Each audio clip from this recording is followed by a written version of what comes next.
the good life. Thank you for stopping by. I'm Patrick Harney, as always. That ain't never going to change. And today, I'm doing another solo episode because there's a few more things I want to talk about. And also, I want to make sure that all of you know, if you don't know, well, now you know, that you can listen to this on Apple Podcasts, Spotify, Google, Amazon. Watch us on YouTube. Also listen on iHEART Radio. There's a bunch of different ways you can listen to this. Or, well, there's one way you can watch this, but yeah. So make sure to go check it out. Make sure to give it a thumbs up, give it a subscribe, give it a subscribe. No, please subscribe. And, like for Apple Podcasts, maybe give it a 5-star rating if you think it's worth it. Helps me out, You can also look down in the description of the show. There's links to maybe a discount code for Instacart if you're sick and tired of going grocery shopping. Let somebody else do it for you, And also, if you're interested in starting a podcast, check out the link also for your discount for Buzzsprout. Yeah, I think it's pretty cool. It's pretty sweet. What is this? Oh my goodness. A coffee mug with one of the logos on it. Wow. It's funny because there's nothing in here. God, I'm shameless. Yesterday was my birthday.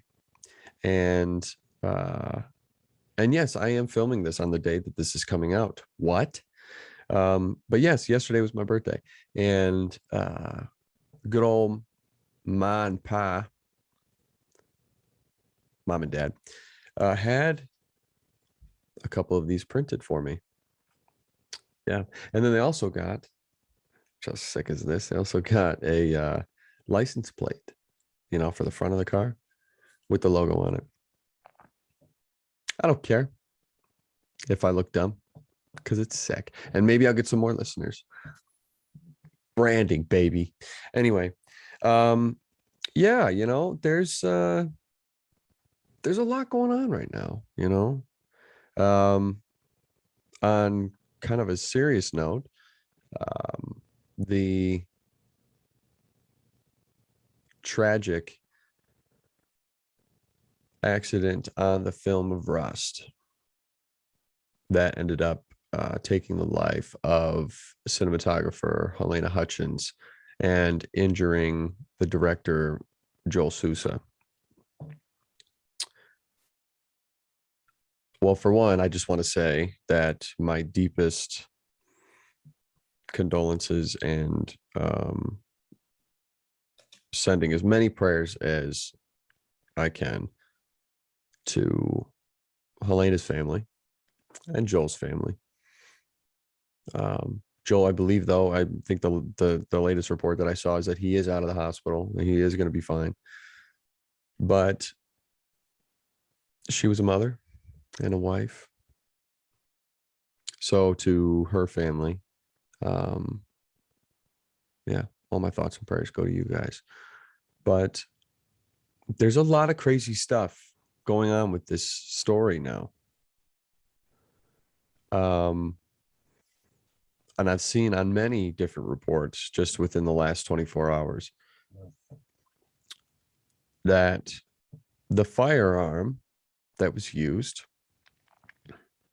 was reportedly handed to Alec Baldwin, who was the one so he was rehearsing, or at least the story goes that he was rehearsing and he pulled the gun he was trying to show, work on his movement for the scene, pointed it, and the gun discharged. Well, the firearm was reportedly handed to him by the assistant director, Dave Halls, who believed the gun was cold, meaning he believed that it contained no form of ammunition or blanks. Well, here's the thing. Dave Halls was fired back in 2019 for, let's see if I can find it, for a film that he was on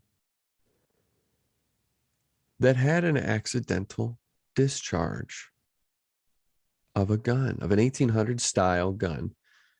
Oh man, what is the name? Anyway, yeah, and I guess the story goes, or there's crew members that had said that if you ever have an issue or whatever, or if somebody leaves a set or whatever, last minute call Dave Halls, because apparently he is very relaxed on safety.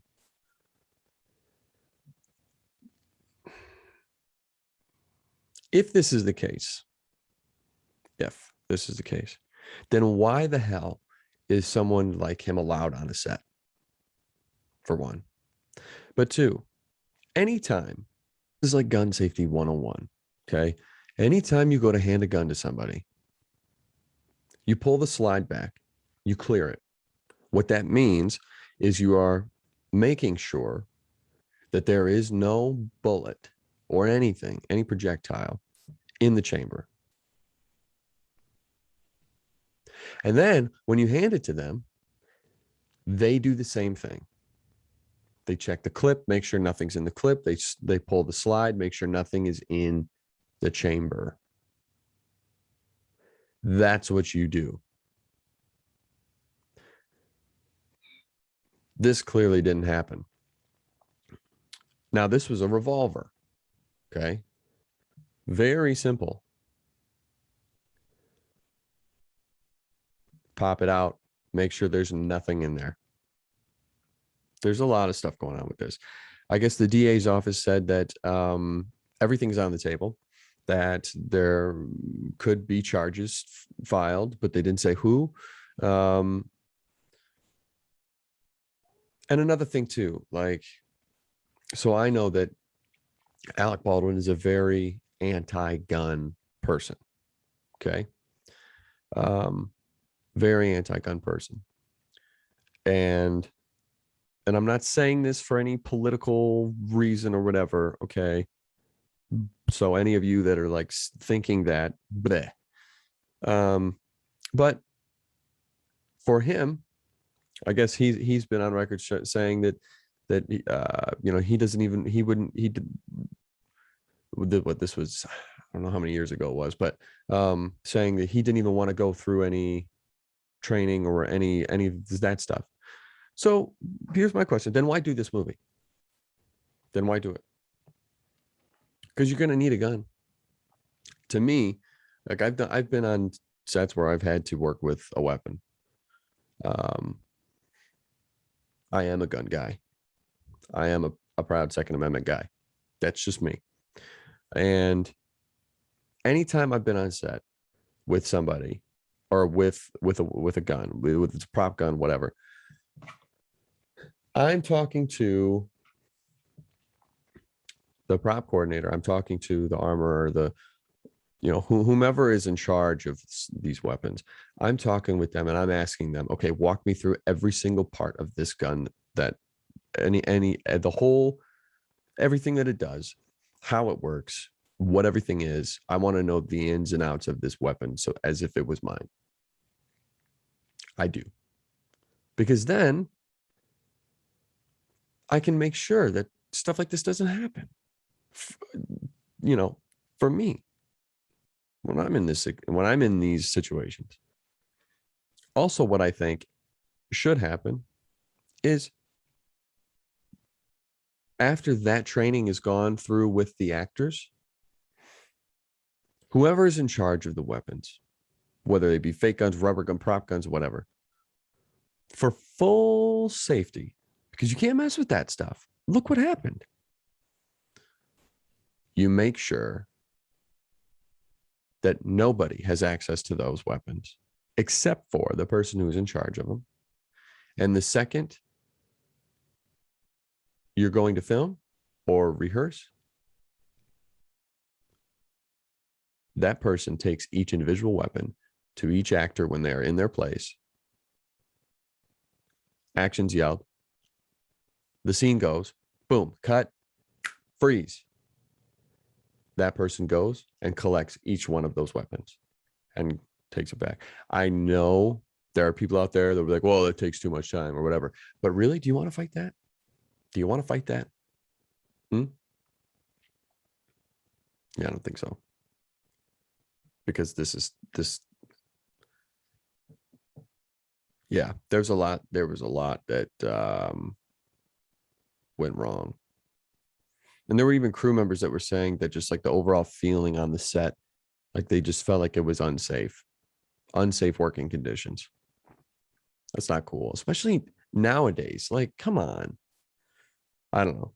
There's still a lot that needs to come out, and there's still a lot that needs to be done in terms of the investigation.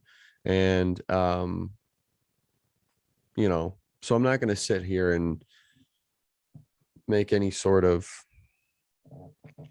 full, God, this freaking table is so squeaky. I'm not going to make any sort of judgments fully, you know, because I want to hear the full story, because I'm not going to be that guy that like, but there are some logical things that are, and there's details that are out, but I'm not going to speculate on anything else, because I feel like that's irresponsible, and people do that way too much nowadays. So anyway, okay, that's put to rest. I just wanted to speak on that because I think there are some things about it that's interesting. Yeah, it's a tragedy. And, you know, I hope there are productions that, you know, or I hope productions look at, you know, when it comes to stuff like that, and if you need to cut corners on the budget or whatever, or not cut corners, if you need to cut some money out of the budget or whatever because the budget's tight, don't do it in this area. I'm not saying they did, but you know what I mean? Anyhow, tragedy. Okay, now on to some more positive things, right? I posted this on Facebook last week, I think it was, because I saw this video. CBS News put it out, and it's a really, really cool video. So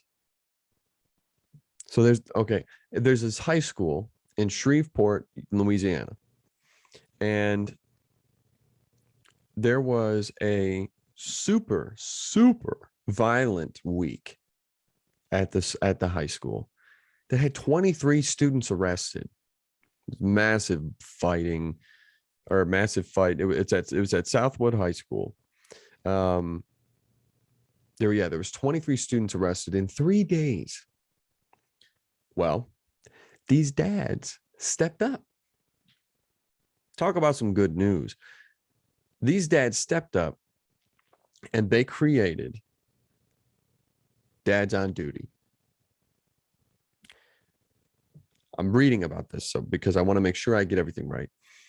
Dads on Duty, a group of about 40 dads who take shifts spending time at the school in Louisiana, greeting students in the morning and helping maintain a positive environment for learning rather than fighting. The students say it's working, and the numbers prove it. There hasn't been a single incident on the campus since the dads showed up. And though none of the dads have degrees in school counseling or criminal justice, they do have some relevant experience. We're dads. We decided the best people who could take care of our kids are who? Are us. Michael Lafitte, who started Dads on Duty. I'm so sorry if I got that name wrong. It says, now any negative energy that enters the building has to run the gauntlet of good parenting. I immediately felt a form of safety, one of the students said. We stopped fighting. People started going to class. And then one student said, have you ever heard of a look? In terms of describing the power they claimed all dads have, which I can speak to that. I never needed to get spanked really when I was growing up, because the look my dad had, it was an eyebrow, like the, what'd you say? Anyway, yeah, and it worked. And thank God for it. It says, but it's not just the firm stares and the stern warnings. It's also dad jokes. They make funny jokes like, "Oh, hey, your shoe is untied, but it's really not untied." The student commented, and it says they hate it. They're so embarrassed by it. Michael said, the founder of it. The school has just been happy, and you can feel it. The student said. It says because not everybody has a father figure at home or a male period in their life, so they're just here or so just to be here makes a big difference. The dad said. They'd like to start chapters of dads on duty throughout Louisiana and hope to eventually take on schools across the country without a fight. Isn't that such a great story? Right? Big ups to those dads. I mean, that's wonderful. You know, those are dads stepping up, doing what they need to do to protect their kids and other kids, you know.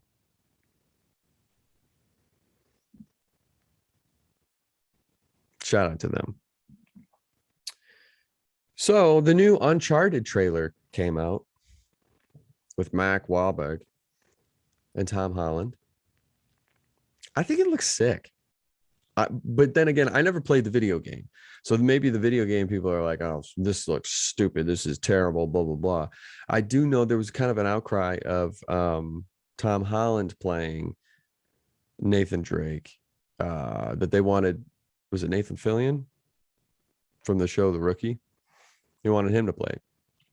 Apparently, though, this movie has been trying to get made for so long. Mark Wahlberg was supposed to play Nathan Drake. But now, because of his age, he has to play the older character. Oh boy, what is it? Uncharted movie. He has to play Victor Sullivan.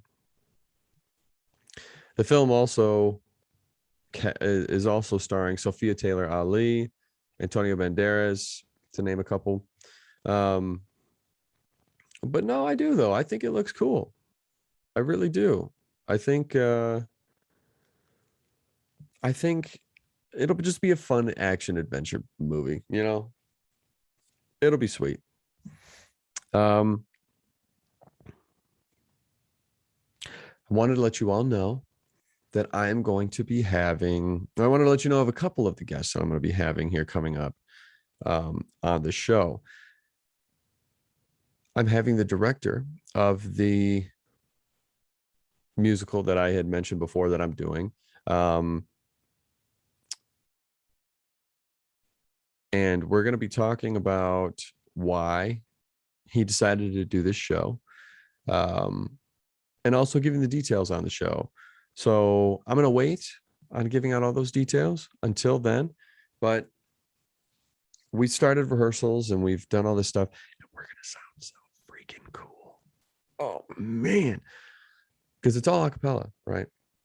10 guys, all a cappella.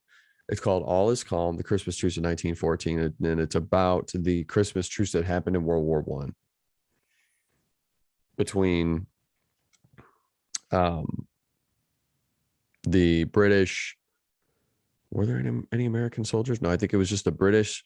There was some Scottish, French, Irish, and the Germans. They played soccer together. They sang songs together. They ate food together on Christmas Day in the middle of a war. It's a beautiful story. Beautiful story. And you don't really get taught that anymore. You don't get taught any good stuff in school anymore. It's stupid. Now they're teaching like that 2 + 2 doesn't equal 4. But anyway, so I'm going to have him on. And then I also am going to have like acting teacher extraordinaire. She is worldwide famous, has worked with some of the biggest names in the business, Oscar winners. And I currently am studying at her studio. Her name is Ivana Chubik. And she has written the book, The Power of the Actor. And it is about, it basically explains her technique, the Chubik technique. And I'm really stoked to have her on the show. I think it'll be a really, really good episode. And I think, yeah, I've got a few other guests that, that I've got, but don't have dates locked down. So I'm going to wait on mentioning who those are. Just so you know, if you hadn't seen, my boys over at the TFG podcast, Jeff and Brandon, just announced they're going to be doing 2 episodes a week. Freaking overachievers. Their episodes are going to be coming out on Tuesdays and on Fridays. I guess they don't understand that Attack on Show sometimes comes out on Fridays, but I'm just kidding. We're not here to compete.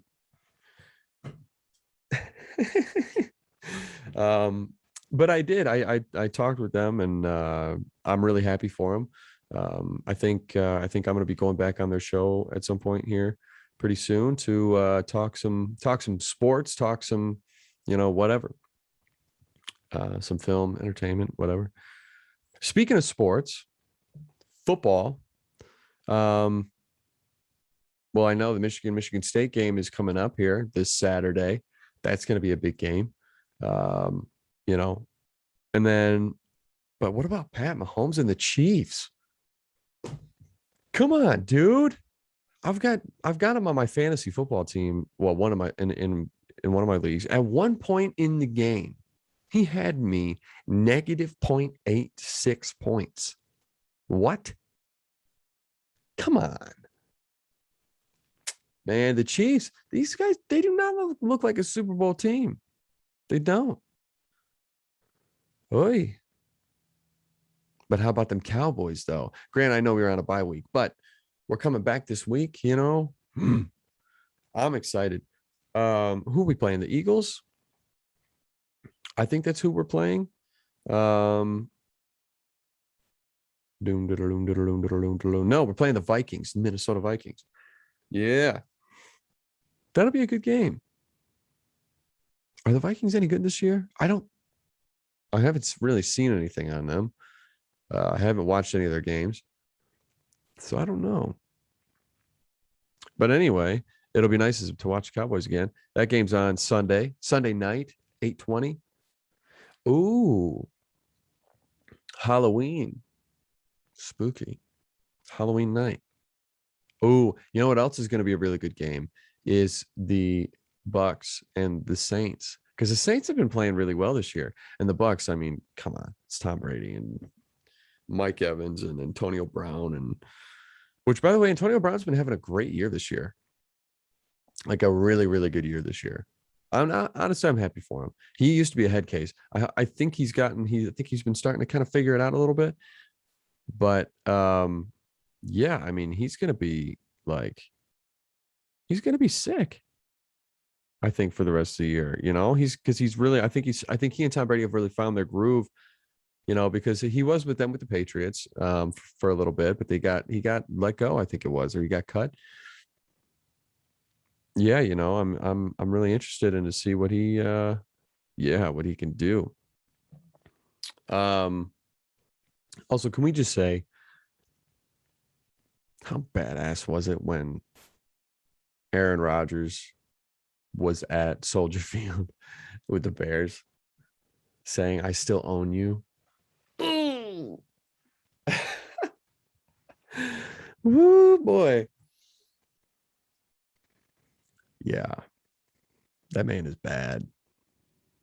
I know a lot of people don't like him. I know a lot of people don't like Aaron Rodgers. They think he's a cocky prick, and whatever.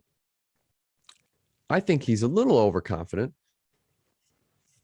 but he's so good.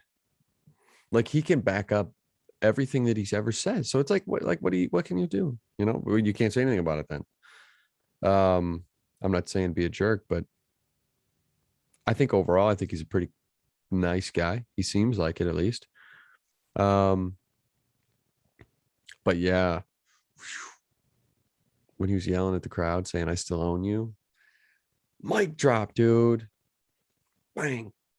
Anyway. Anyhow. Did you guys see that the Buzz Lightyear movie with Pixar? It's called Lightyear. just released the first trailer. I think it's more kind of like a teaser trailer, but they just released the first trailer. It looks really cool. It's gonna be weird having Chris Evans be Buzz Lightyear because Tim Allen, has always been Buzz. But I think it'll be really cool. Like cinematically, even though it's an animated film, cinematically it looks really cool. Also, I guess Brendan Fraser is going to be playing the villain in the Batgirl movie. He's already in a DC stuff. He's in Doom Patrol. I don't know what DC's ever doing. Doesn't make sense to me. Anyway, yeah, that's really all. That's all I've got. I think I'm gonna wrap this up because now I'm just gonna be blabbering on and trying to think of things to talk about, and then that's not genuine. So, yeah, thanks for being here. I appreciate you, and we'll see you next week.